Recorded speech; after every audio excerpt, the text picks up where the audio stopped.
How to fix Diablo Immortal Mobile not working and loading on Android and iOS.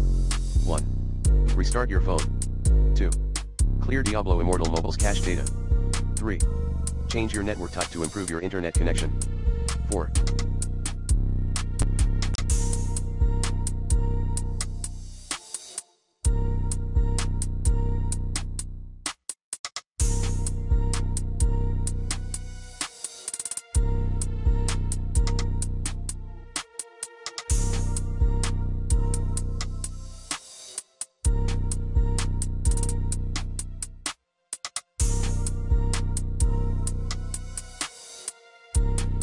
Update your game.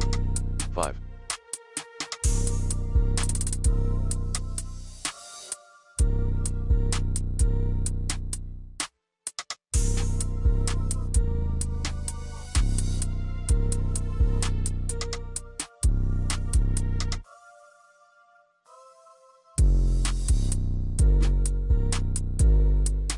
Uninstall and reinstall the app.